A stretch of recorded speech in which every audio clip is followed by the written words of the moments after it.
Paolo Bertolini, da Stoccarda parte la promozione condivisa di tutta la Costa Veneta sotto il progetto Venice Sense. Cavallino si presenta con le altre località della costa.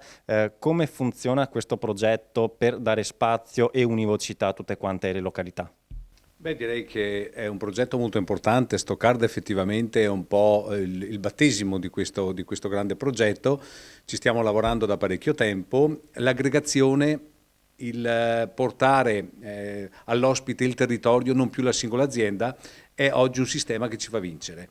E anche le spiagge venete hanno capito questo e si stanno organizzando, direi anche molto bene, in questa direzione. Cavallino Tre Porti è conosciuta in tutta Europa e ormai anche oltre, proprio per questa sua grande vocazione di turismo all'aria aperta. Quindi strutture che si sono adeguate nel corso degli anni, non solo adeguate, ma che sono diventate leader a livello europeo.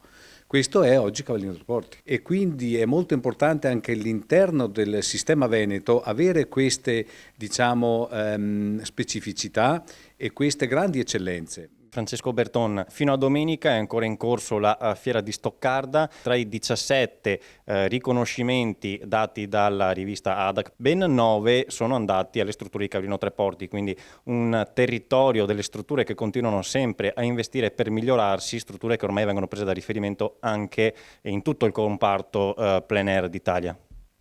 Sì, non solo d'Italia, forse d'Europa, e proprio Stoccarda è stata l'occasione perché testimonia come le strutture di Cavallino sono un esempio in termini di innovazione dell'offerta turistica. Questo è il frutto dei grandi investimenti che le strutture stanno facendo in questi anni, che rispondono esattamente a quello che sono le esigenze degli ospiti, e gli ospiti ci premiano in termini di presenze e di continuo afflusso durante l'estate. La storia di Cavallino è una storia che dura da 60 anni, dove negli anni appunto sono cresciute strutture che hanno saputo sempre rispondere a quelle che sono le esigenze di un mercato, che è un mercato difficile perché quello del turismo si trova ogni anno di fronte a una competizione che è globale, ma Cavallino Tre Porti riesce sempre ad essere un punto di riferimento anche per la grande specializzazione proprio nel turismo all'aria aperta, che l'ha resa appunto leader a livello europeo e punto di riferimento